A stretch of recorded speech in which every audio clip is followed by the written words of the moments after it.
تولیہ جو ہے وہ پانی میں ڈالا جاتا تھا اور پھر اس تولیے کو نچوڑا جاتا تھا، اس سے جو پانی نکلتا تھا اس پانی کو پلایا جاتا، وہ آپ یوں سمجھ لیجیے کہ جانوروں سے بدتر حال میں لوگ زندگی گزار رہے تھے۔ اور ابھی بھی اگر کیمپ کے اندرونی صورتحال کو دیکھیں تو بہت بڑی تبدیلیاں نہیں آئی ہیں۔ آج بھی تقریباً 100 لوگوں کے لیے ایوریج ایک ٹوائلٹ اویلیبل ہے۔ 8x8 کی جگہ میں اگر آپ جو ہے 7-8 لوگوں کو رکھیں اور 8x8 کی جگہ میں وہ آپ ہم آدھی روٹی کھائیں گے، پاکستان جائیں گے، جی مطلب یہ نعرہ اسی وقت لگا۔ جی بالکل، موسوم کرتے ہیں یا ان کو محصور پاکستانی کہتے ہیں تو ان کے لیے پرابلم۔ 116 تقریباً کیمپ سے سب نے آئی ڈی کارڈ مل گئے، سب کو آئی ڈی کارڈ مل گئے، ان کے پاس وسائل ہو، کسی بھی ملک میں جا سکتے ہیں وہ۔ جی آپ وہ بیٹھ کے تھنک ٹینک کو کال کریں، امیڈیٹلی آدھے گھنٹے کے اندر آپ کو بیڈ پرووائڈ کر دیا جائے گا۔ اچھا، آپ کتنا بڑا نیٹ ورک بن اتنا چکا بڑا ہے؟ نیٹ ورک بن چکا ہے۔ میں پیدا بنگلہ دیش میں ہوا، پاکستانی پاسپورٹ رہا میرا، اب امریکن پاسپورٹ ہے، آپ کے کیپیبلٹی ہے تو پوری دنیا کا آپ کا راستہ نہیں ہو سکتا۔ بسم اللہ الرحمن الرحیم۔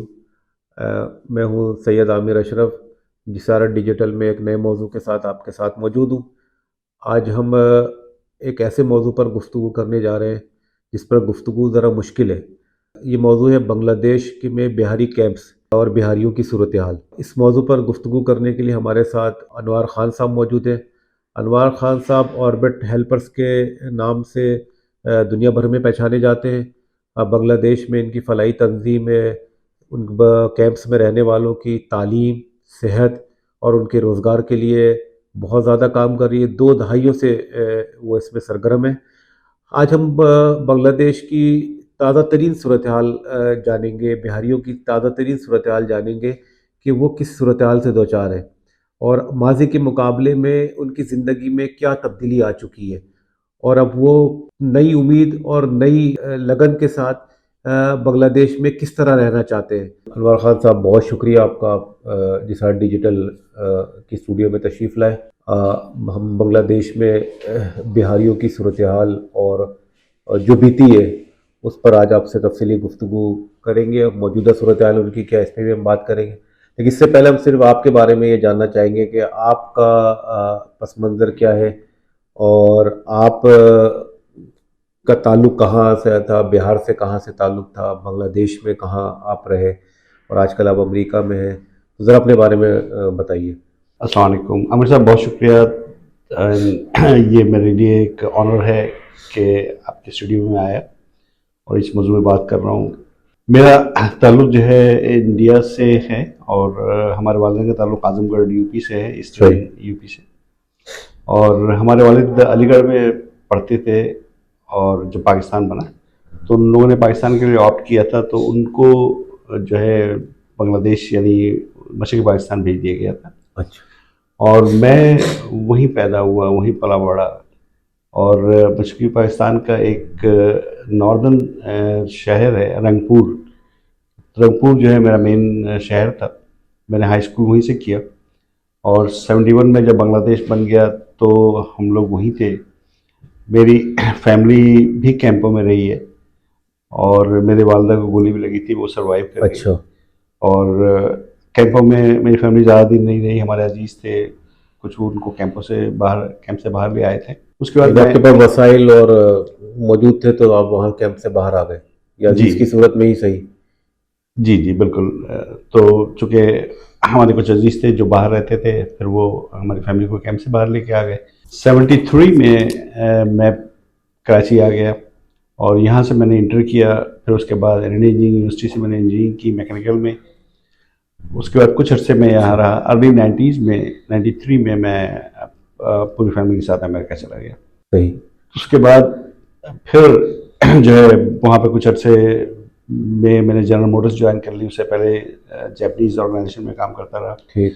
اور تقریباً میں نے جنرل موٹرز میں 20 سال سے زیادہ کام کیا۔ اس دوران جو ہے کبھی میں نے پلٹ کے سوچا بھی نہیں تھا، اور ذہن میں کوئی وہ بھی نہیں آتا تھا کہ بنگلہ دیش میں کیا کیمپ ابھی تک قائم ہوں گے۔